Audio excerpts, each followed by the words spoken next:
Combs. He appeared in a Manhattan federal court, pleaded not guilty to multiple charges. Prosecutors allege that Combs was the head of a years-long criminal enterprise trafficking and abusing women. Dan Abrams is standing by. But first, our senior investigative correspondent, Aaron Katersky, is at the Metropolitan Detention Center in Brooklyn. Good morning, Aaron. And good morning to you, Robin. Sean Combs is waking up in this grim, decrepit federal jail, and he's going back to court today. When he came into court the first time in his black T-shirt and gray sweatpants, he appeared momentarily stunned as he took in his new reality as a criminal defendant. We make hits that'll rearrange your whole set, and got a Benz that I ain't even drove yet. This morning, Sean Diddy Combs is behind bars, locked up on racketeering and sex trafficking charges that make the music mogul sound like a monster. Between at least 2008 and the present, Combs abused, threatened, and coerced victims to fulfill his sexual desires, protect his reputation, and conceal his conduct. Combs, seen here smiling with his children the day before his arrest, is being held without bail. With several of his children watching in court, Combs pleaded not guilty to charges he led a criminal enterprise that subjected young women to violence, use of firearms, threats, coercion, and verbal, emotional, physical, and sexual abuse. The 14-page indictment alleging Combs manipulated women to participate in highly orchestrated performances of sexual activity with male prostitutes called freak-offs. He used the embarrassing and sensitive recordings he made of the freak-offs as collateral against the victims. Prosecutors said authorities seized the records along with firearms, drugs, and more than 1,000 bottles of baby oil and lubricant during raids last March on Diddy's homes in Miami and Los Angeles. The indictment describes aggressive, open, violent, hedonistic abuse that you say was recurrent and widely known. Why did it take law enforcement so long to intervene? How many women were victimized by Sean Combs, and how many others were involved?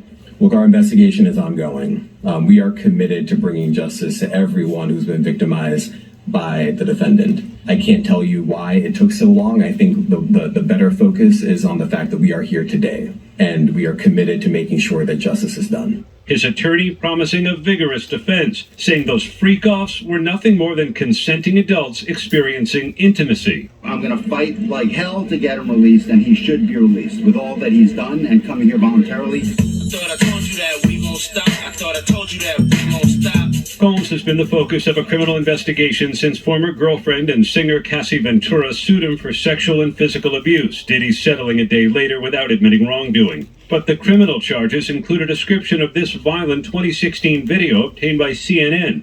Combs seen throwing Cassie to the ground and kicking her. He issued this apology shortly after. And I hit rock bottom, but I make no excuses. Susie Siegel was Diddy's assistant from 2008 to 2009 after winning the reality show I Want to Work for Diddy. And she says although she never witnessed abuse, her former boss is finally being held accountable. He thought that all the money that he has accumulated over all these years could potentially shield him. Justice is actually being served. It took a while, but it is being served. The judge said she was concerned that this is a crime that happens behind closed doors, so she ordered Combs into custody. He's appealing that decision and will return to court today to ask for release on bail. But guys, if Diddy is convicted as charged, he's potentially looking at decades in prison. Guys. All right, Aaron, our thanks to you. We're going to bring in our chief legal analyst, Dan Abrams. So let's pick up on what Aaron was just saying, how the judge denied bail. Combs is going to appeal. What are his chances? Not great. Look, typically when you talk about bail, it's presumed, meaning someone's presumed innocent. So you're presumed that you get bail.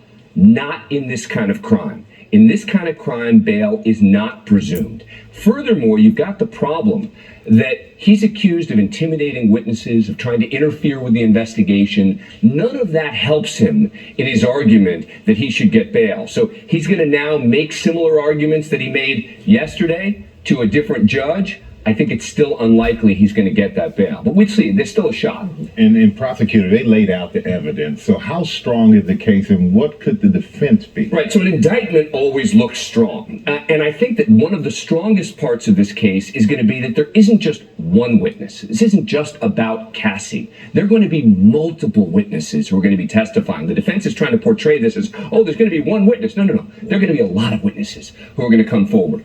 The defense is going to be that there was no coercion here, right? This is not a crime about the assault that we saw on that video. This is a crime about coercing people to engage in sex trafficking and other conduct, and you're going to have to be able to prove that coercion. The defense is going to say you can't prove it. What does this mean for the civil suit and the alleged victims? Yeah, so first of all, let's remember that the only reason this probably came forward is because of the civil lawsuits, right? She files the civil lawsuit, a day later it's settled, but suddenly the doors are wide open. New civil lawsuits come forward. The investigation is reinvigorated, etc. So all of those civil cases, they'll be able to use whatever evidence that they get in connection with this criminal case. So now you've got the power of a criminal case, criminal subpoenas, to gather evidence. And any and all of that evidence can now be used in the civil cases, which again were probably what led to this criminal case in the first place. Including victim testimony. Absolutely.